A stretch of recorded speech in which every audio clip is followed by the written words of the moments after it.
like, I really wanted to get back at it. Like I was ready. I'd put all this other time in. I was working on myself. I was commuting the city. I found the joy of the funnier side of the work, So one job, $100 job, a daily $100 job, which is that's before taxes, led to the audition for Man vs. Food. So, I remember there was a point in my life where I was saying no a lot to myself. And it was like, it was before all those bookings in a row and before I got Man vs. Food, I was really saying no, and I was getting no results with saying no. By saying no, I got no results. It was like a switch went off. I just, my girlfriend and I at the time, we had broken up, and this is before I was Airbnb my place, and I just, a switch went off. It's like, I was happy I was happy acting, but I was miserable bartending. I was like, I'm the same person.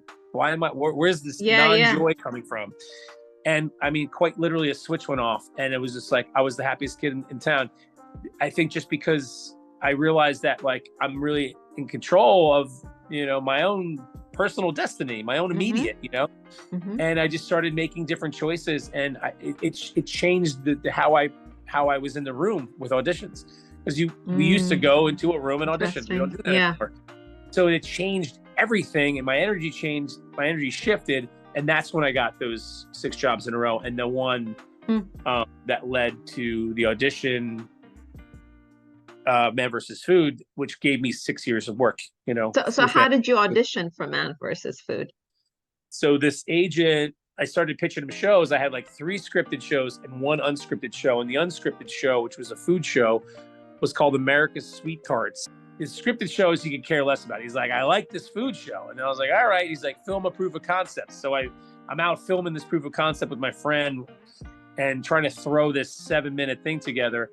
While that was happening, he's like, hey, I got an audition for this food show. Do you have any interest? I was like, yeah, I'm shooting a food show for you right now. Yeah. Right. And like, as an actor, honestly, you don't have an opportunity. I've rarely said no, to an audition, because I know what happens, no leads to no, Right. So you don't know until you know. Yeah. And then when you know. So your mind is a fascinating place. Yeah, it's a wild wonderland of who knows what's going on. Who does? So the audition was for a show called Big Eats. I was like, oh, okay. It's like, okay, it's a new show. And I was like, okay. It's like, we're gonna have an interview with a producer via your computer, via FaceTime at the time. This is 2017.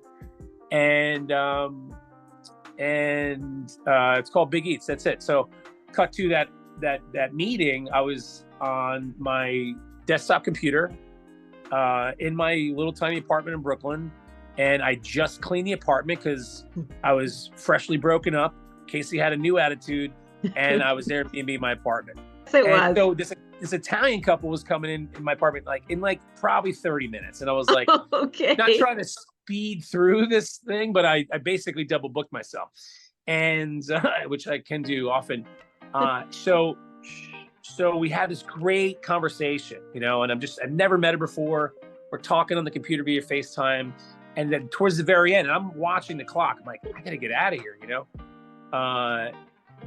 She's like, oh, are you ready for the food portion of the interview of this audition, preliminary audition? I was like, whoa, I wasn't prepared. I didn't read I don't know what. So, okay, yeah, give me a second. Oh, what?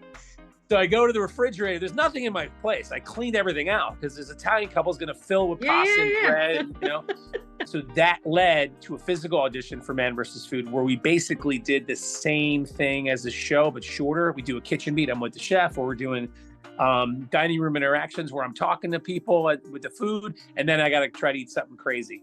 And then it was still called Big Eats at the time. And I was like, this sounds a lot like Man vs. Food. I thought it was on. I didn't have cable. I didn't pay for, Netflix new. I think I think we were still getting Netflix in the mail, you're mailing your own Netflix. So I do the audition. No idea. I have no idea. So I get a call from my agent like a day later, and I'm still digesting from the giant cheeseburger that I had tried to eat for this audition. And I'm not a competitive food eater. Never was I. I'd done a couple challenges in my life. I did like a gallon milk challenge, the cinnamon challenge, ate a big pizza.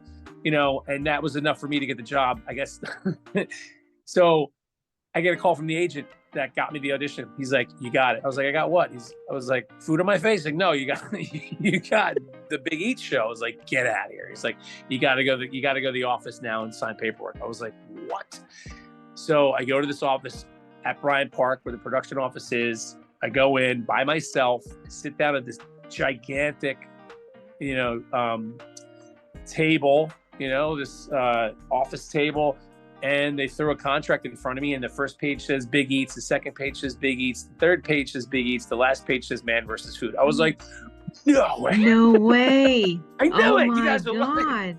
Oh my gosh. The show is so popular in its origin when it was first on that they didn't tell anybody anything. And so it wasn't until the person got the job that they know, because it wasn't until several months later. I mean, when you realized it was Man versus Food, I mean, what went through your mind? Like, it was like, I got to call my mom or a lawyer. I don't have a lawyer. I gotta call somebody. Anybody, anything, yeah. Anybody.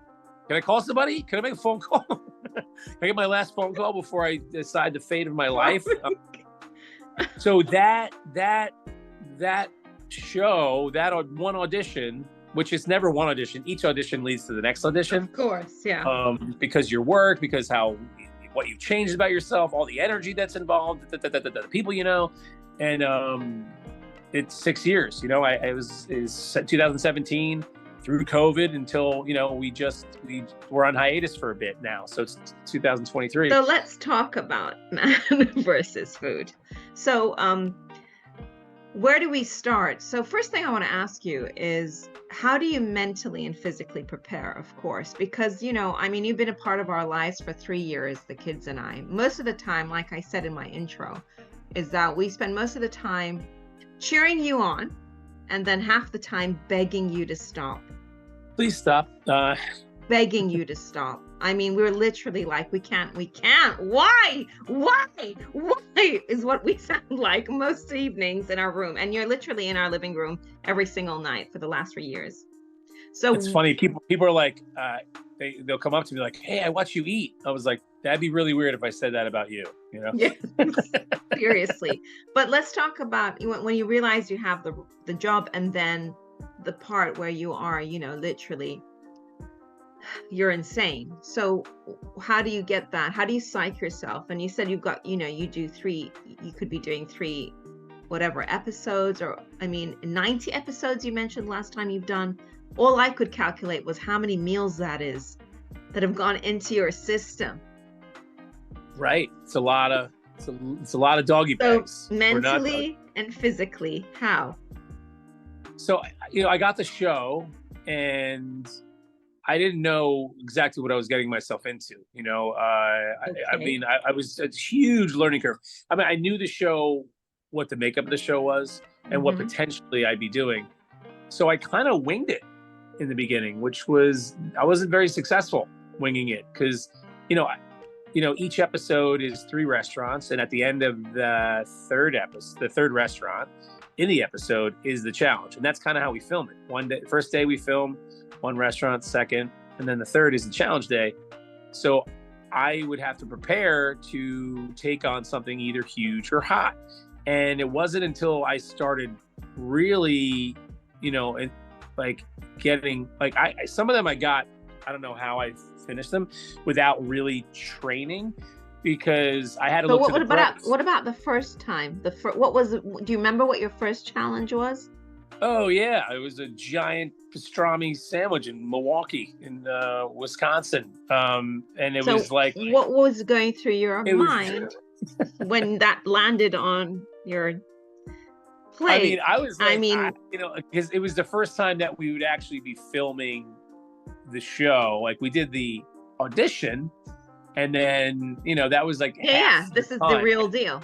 Yeah, and it's like, oh, the buzzer went off, you didn't get it, and like, so the size of the actual challenge just got, just that much bigger. Like, this thing was, it looked like, a dinosaur foot. It was like this giant loaf of bread. Gosh. It was unimaginable. And none of what you do is imaginable. None of what you eat is imaginable. Let the time run out. Please let the time run out. Yes. So that was going to be one of my other questions. You sit there and think, Please, please, please. Like, But just let it anyway, be so over. yeah, so Let it first be over. challenge. So did you survive? Did man win the first one? No, I terrible. Yeah, Okay. So time lapsed and practice, I lost. practice. Is that what you said you prepare? So does that mean like Pepto-Bismol line your stomach? I mean, what is preparing? So with the huge food, you have to make room. With the hot food, you have to prep for an atomic bomb. So huge, it's a lot of liquid, a lot of water, a lot of roughage just to make space, because you So how many ultimately days beforehand are you doing this? It's like a fasting of yeah, it's sorts. partly you're taking on water as a fast, so it's a water fast, but in a lot of quantity. And the problem is you can hurt yourself. You can Exactly. drink too much water. Of course. And So you just had to learn how your body was through time reacting to certain foods, or how you would save yourself from harm, right? or prepare. So it was like, again, the night before, because you have to understand, we're traveling too, and we're doing more than one episode in a row. So the first one, I had the luxury of only doing one episode. We did film a ton of content because we basically created the opening act of the reel for the show, the intro to the show. So we filmed that. So this would be the pilot episode, because we created a pilot for the new show essentially, and then we went out and filmed the rest of the season once we got it greenlit, and then that was like. And so I assume you have a schedule where, do you know beforehand, like, it's going to be Yes. hot, cold, sweet, savory? I mean, do you know what's coming your way? Yeah. Absolutely. So, there's that was luckily I could prepare for that, and like, I had to learn I had to scrape my knees a lot to get to the point where it's like, oh, now I know how to manage this effectively to my best ability, given this extreme and crazy circumstances, Like, and so what was the most grueling thing? Was it the hot challenges? Because none of us understand how you do that. How do you do them? That must just, I mean, do you have an esophagus? Every single one of them is difficult. Okay, that's true. In their own way. But in their own way. So capsaicin, which is the active ingredient in peppers that gives you the heat, is fat soluble. So ideally, you want to put fat in your system, be it a milkshake, a real fatty milkshake, a cheeseburger. You can't go in empty. No, my God, no. No, because you're throwing gasoline on a on a propane tank, in your gut. So truthfully, outside of like the preparations, I would have to definitely eat something fatty before the episode. But the thing is, before a hot challenge, that week I'd be basically microdosing hot pepper in my system. I put ghost chili in my soup. Gosh. I take it in. I have so many T-shirts. It's unbelievable. So I have them all in Rubbermaid. Have you really hurt yourself? I mean, was there one specific or two or three or times that we don't know where you've been, hauled off and dealt with because it's just exploded in your stomach? I'll tell you this. I've never had to go to the hospital. Thankfully. Oh my God, that's amazing. At any point. I've never, there was always a paramedic on set for the challenges. I would hope so too. That's just something that we did. That's like, I was the first one. I was like, "Who's that?" Like, "Oh, that's the paramedic." I was like, "Oh, wait, what? Why is the paramedic here?" How would you assume not? Oh, what happened? I don't know. I was just trying to have a good time, But is there one that was particularly, you're unbelievable, one that really hurt? Yeah, there were several. I got scorched a few times. And so do you find when people are like cheering you on, do you feel like, does that really help? Or do you just I just want to die right now? I want everybody. Does it? I mean, there were a few times when, two things happened. It was like the capsaicin thing, like we can't use pure capsaicin, and the time frame. Like after half an hour, after 30 minutes, your body's done. Unless you finish in that time, your body's going to catch up with your mind, and then you're done. Oh my God. But is it mind over matter though? Is that, I mean, are you also? It can be.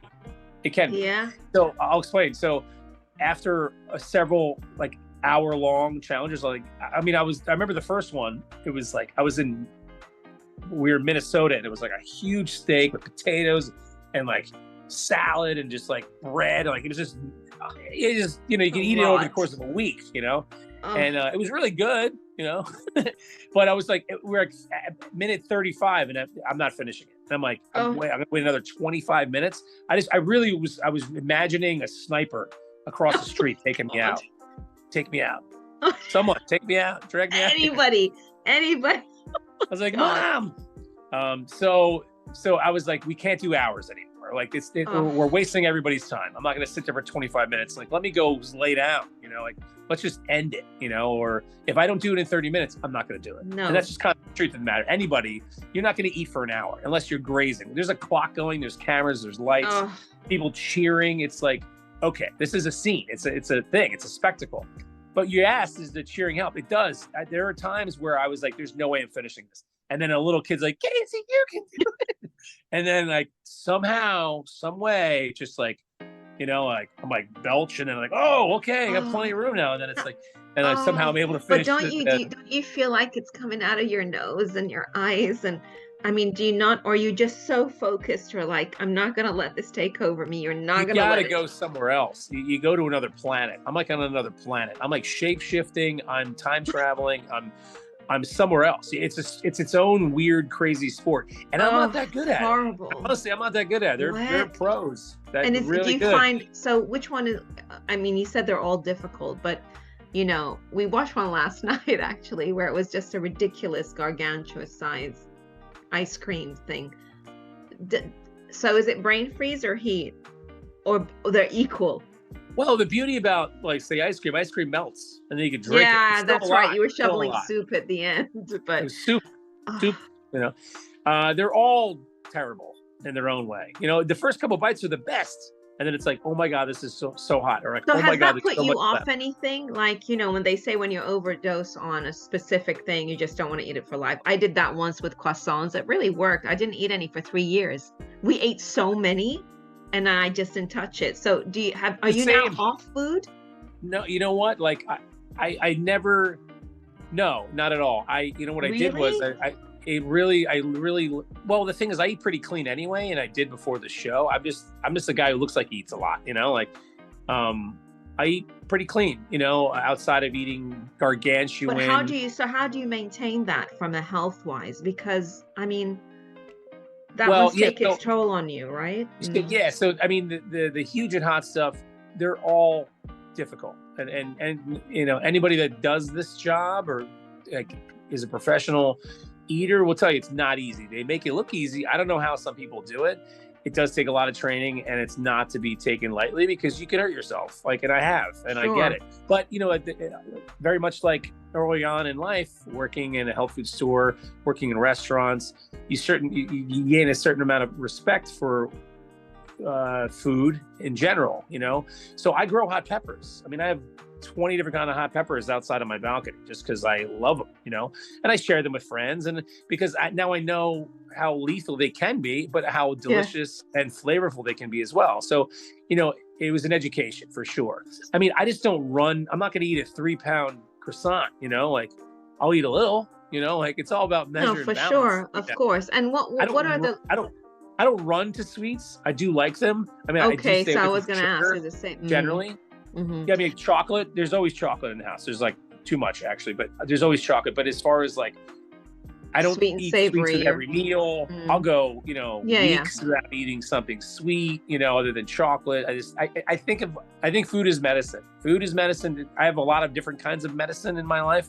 And some of that is visual. Some of that is food grade. Some of that is, experiential, so it's, I think of it as. So it hasn't put you off. You still cook. You still love the. Oh yeah. Yeah. I mean, because you think about like 90 episodes of a show, and I didn't go to culinary school. I had culinary training, and then I learned in kitchens that, I got to work in kitchens, which is amazing, cooking, behind the line. But I never went to culinary school. Very much like with acting, I never went to conservatory. I never got my master's. So I just did it my way, and those worlds collided as we talked about. But there's such a learning curve with food, and like each episode there's 3 restaurants. That's 270 restaurants that we filmed in. Wow. 270 plus restaurants. That's 270 chefs, cooks, kitchen staff that I've worked with and learned how they do something. And so that to me is Unbelievable.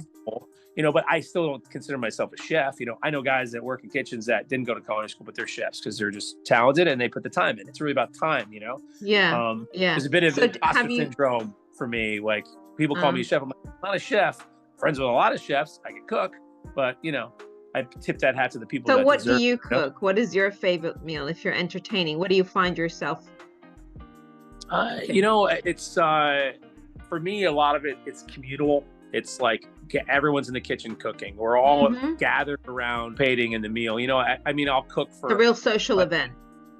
Yes, for 1,000%. Like I wouldn't want it any other way. I mean, traditionally, chefs don't compete with each other. It's only on TV, right? So it's like when chefs come together, my friends, collectively, we're not competing against each other. We're adding to. So for me, it's really about community and coming together and sharing and learning. And and because I have butcher friends, I have baker friends, I have candlestick makers. Candles. I know candle makers. And it's like, the older I get, the more excited I am about learning something, a new skill. And like, I'm not too proud to say I don't know how to do. So have you gone to every single state now? Have you done every state? We're a few cities shy. We've been to Tennessee, but we haven't been to Memphis. We haven't been to West Virginia. Really? So what was your most memorable state and why? Was it, and I'm sure because you said, my God, the learnings you would have had and the people you would have met and the different backgrounds, and it's all flavors, right? It's people, it's life, it's stories, it's you meet people in the restaurant.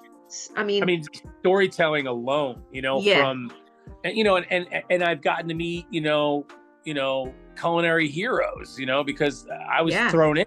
I was thrown right into it. I was thrown right into the pot with everybody else, and traveling and doing, social events and for the network and just who I've come across along the way. It's just really powerful, and I think a lot of, the joy that I got was from meeting people that, I got to meet people I would never have met in my life. Experience living in New York City. There's every food on the planet in New York City. In major cities, there's pretty much every food that's available around the world. I got to go to those places within the States, at least, where those things are from. Barbecue. I've had every kind of barbecue. Wow. Kansas City. You have North Carolina, South Carolina, Texas. So there's just that alone. This is powerful. Where the origin of food comes from. Fajitas in Houston. It's like for the first time. Ninfa's is a place where the fajita came to life. Wow. Making Creole gumbo from scratch with Leah Chase in a place called Dookie Chase in New Orleans. Wow. And she was 96 years old. She couldn't walk, but she could stand, but she was as sharp as a tack. She was smarter and faster than I was. She was hilarious. And what about, I guess the impact that you now have, of course, you built a profile, and so now, helping other brands. I see you a lot, of course. We spoke about this last time. You post, so do you get invited a lot, or do you go, or is it a little bit of both, or how do people reach out to you? And then I guess the satisfaction of how much you can help small businesses, I think, is phenomenal. What the show did and what you're doing personally is huge. Never in my life did I realize that the show would have, any show for that matter, would have an impact as it does for restaurants and businesses. It really kept me in the game. I think we talked about this when we first spoke, is that, anytime the show airs, be it Man vs. Food or any TV show that is a travel log, there's an opportunity to increase their business by 40, 50, 60%. That's huge. And I'm working solely in mom and pop restaurants, family owned restaurants, smaller restaurants, that's everything. Keeping the lights on, maybe it's the leaky roof, or, make sure the staff is taken care of, so the show can increase business every time it airs. It was like, oh, wait, there's an opportunity to help. And like, I don't think I would ever, there's no other way I'm going to be able to do this to help as much as I possibly could. So that was like, I really had to dig deep and like have a conversation with myself. I was like, how important is this to the bigger picture? And it's really about the bigger picture, because I've always felt like, especially with my friends that were like pursuing acting, who got me back into the world, I was like, your success is my success and my success is your success. Let's just feed off each other. Let's do this thing. Let's just let it grow. And so, if I could single-handedly, just my little show, help somebody else and like bring people to their door, then let's do it. Like, let's go to work. Because when I go to work, more people go to work, like for the show, it's like 20 people for the show. Like immediately it's maybe 20 people, that the producers and the people in the office that are creating, Are you still in touch with some of the, I guess, people that or the restaurants or the owners? Yeah, for sure. Social media is a beautiful thing that way. And so, so a lot of, you would ask, a lot of that stuff like the, doing some collaboration stuff. I realized like there was a point when, I was so busy that it was hard to do social media, or it was difficult at the time. And I didn't take on a media manager, and I wanted to do it myself because I was just kind of curating my life. And I was like, I don't want to be an influencer, just like, but I was thrust into this universe. It's not scripted, it's unscripted, and it's food, and it's very specific. So I've learned over time, because I've been in this game for a long time on the production side before. I mean, I was working production as a PA for Food Network before I even got the show. Like I was on Network Food Star with Bobby Flay, Giada, and Alton Brown as a PA. And then, 3 years later, I'm a guest judge, in California at this giant. And I told him, I was like, I was a PA on the show. The producer's like, what? It's like, wow, I have the ability to do exactly what the show does because of where social media has gone, where it's going, where it's probably been for a bit. Where influencers are very successful, and that's great because it's like they're becoming uniquely qualified to talk about food because they're out doing it. And I really feel that the jobs go to the people that are already doing them. So it just reinforces everything that they're doing for me. And so now that's what I'm doing. I'm like, I'm not shooting the show. I'm not traveling the country, but there's a million restaurants here. I live in New Jersey. There's a lot of food here. There's a lot of amazing food here. And people that I don't know and that I haven't yet to meet. And so why not help do the same thing with the show that I do on the show and do it on my social? It just helps everybody, and that's where I'm at, So one of the questions I wanted to ask you is about, food wastage, of course. I mean, the thing is, in the States, I mean, every time I go, it's like the portions are ridiculous. Do you need to have that size on your plate? Right. So why do you think that is? Why? So thank God my kids and I are always saying, thank God we live in the UK, because at least, otherwise we'd be obese, because seriously, it's so easy. It's so easy just to eat. Anything you order is just supersize this, supersize that.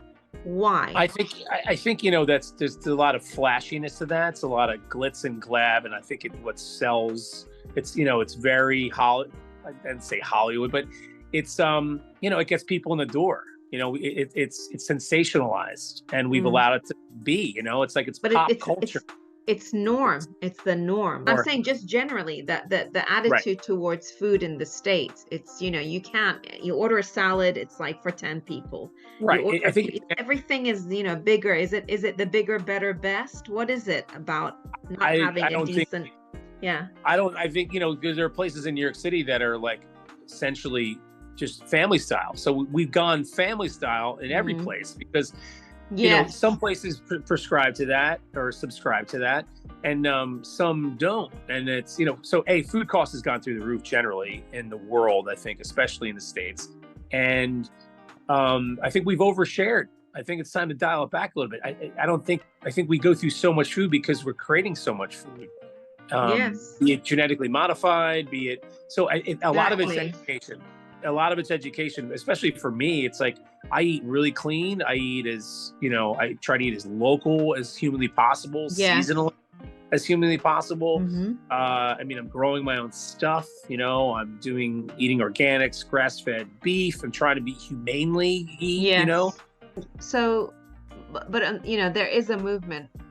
Thankfully, Definitely. At least there is a movement to that lean, that organic, that healthier. Of course, fitness industry is huge. And honestly, I could be in the same boat. Like I was just as a kid, I realized, like I wasn't, my weight would fluctuate. It wasn't until I started reading labels right out of high school, I started reading labels because I worked at a health food store, and because they were, way ahead of their time as far as what was to come, I mean, I'm not going to date myself, but it was a long time ago. So, it's really, I'm lucky to have that education, because Yes. I'm now reading labels more than ever. I'm staying away from all the Mhm. oils, staying away from all the bad fats, eating cleaner, eating leaner, eating less. Yes. And just listening to your body and having that relationship and that communication with your body, because you have two brains. It's your actual brain, but it really starts in your gut. Right. Everything starts in your gut. Yeah. So Casey, what does the future look like for you? So now you're sort of on a little break, and what is, I mean, if I were to ask you what you see your future look like, or your ambition is, or what you would visualize, what is it that you think, because it's so interesting talking to you, because you've had sort of slabs of focus.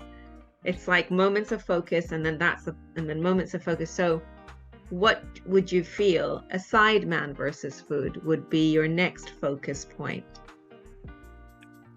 I've had some time, which has been really, oftentimes we don't, with the show, it was go, go, go, go, go for years until the world shut down. And that, in that time, I was able to take care of my dad. He was sick and he did pass. And if it wasn't for that time off, I wouldn't have had that time with him.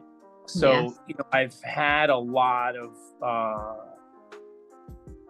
I've had the ability to really sit down with myself and, and have conversations about what do I want to do next? I would love to be continuing, purposefully helping restaurants, while building my own little world on social and creating my own content again, like I was with my friends when we first started this thing, like via other YouTube and what have you, to really do it my way, the same with hopefully the same results with the show, and just growing from what I've experienced in the last several years with the show.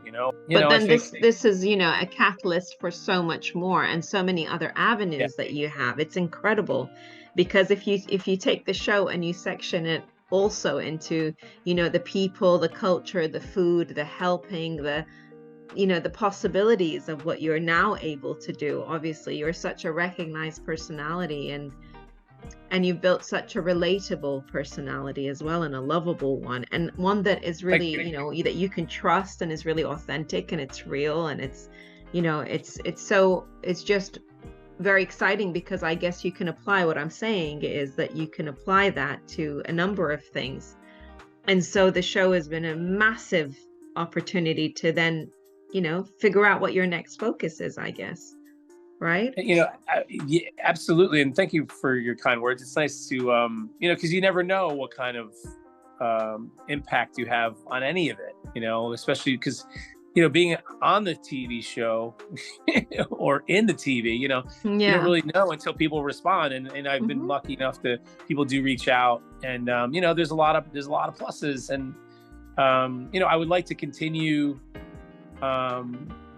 just by helping. Like I like that idea of being able to nurture someone else's business, or Hmm. and provide laughter. I just want to make people laugh, quite honestly.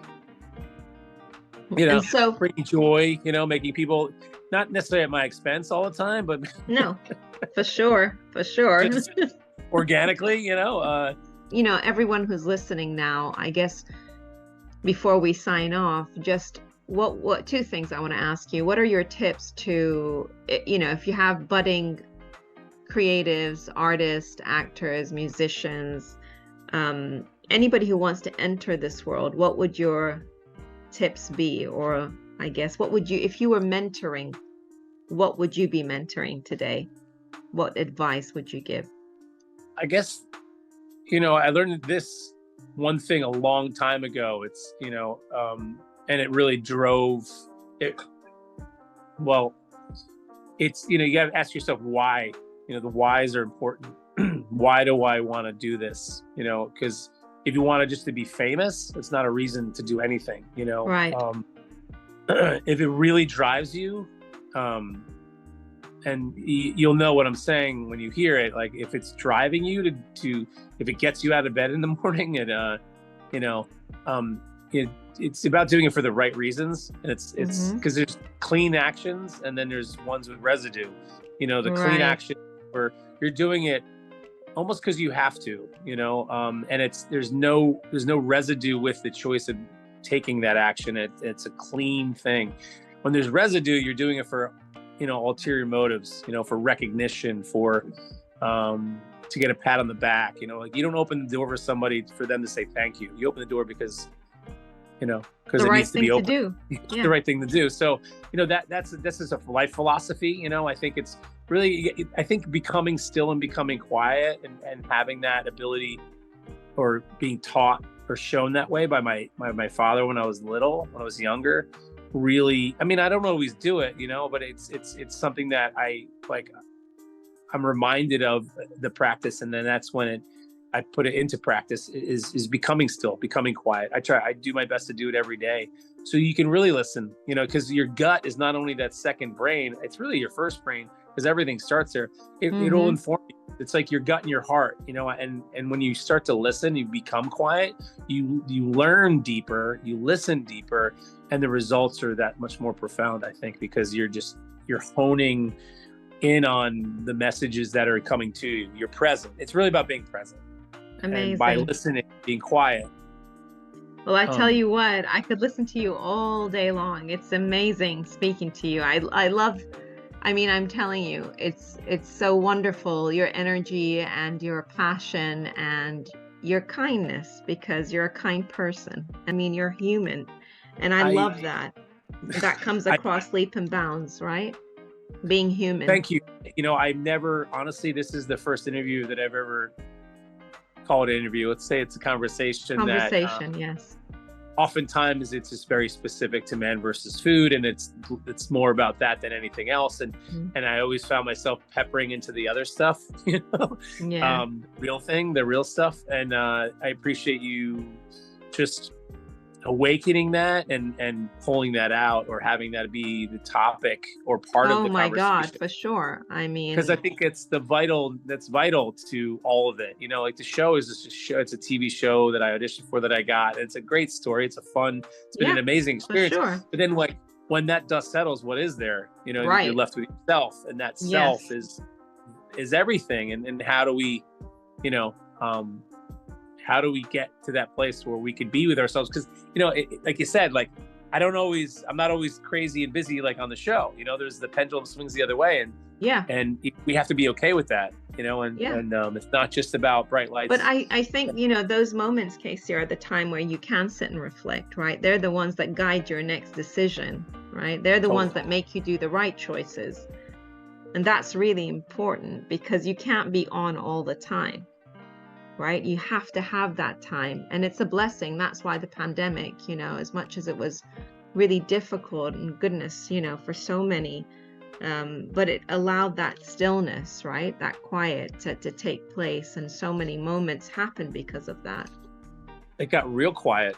And, for me personally, as it was a terrible scenario for a lot of people. Yeah. But it gave me pause. For me, I had a lot of time alone. I had a lot of time with my family, and I was able to really nurture, parts of me that were neglected for a long time, Yeah. And that's been informed me to what I'll be doing next. Truthfully, yeah, we can't wait. I cannot wait to see what you're going to be doing next. Well, that's it. Sometimes, you can plan a whole bunch of stuff and something else will come along and life takes its course, right?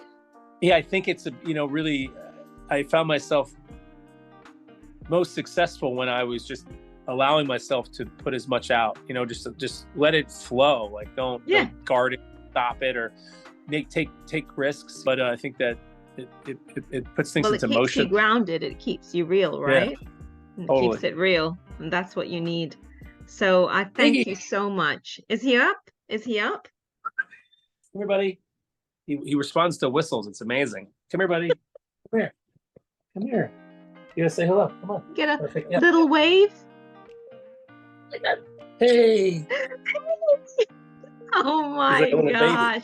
That's the real star. That's what we're talking about. I can't take it. He's I just so woke him up, so cute. a little bit. Oh, Hey, buddy. Iggy. Say What would hello. Iggy like to say to all the listeners? He has a pug little nose, so he always makes funny little noises. But he's a Brussels Griffon, but he has a little snout. He's a griffin. We established that. We're gonna call him Griffin. His middle name is Griffin. His name is Iggy Griffin. Iggy Griffin Webb. I love it. He showed up. He showed up, but he's still sleeping. He's Look, his eyes are so closed. freaking cute. Oh my God. See, now that's joy. That is bundles of joy and happiness right there.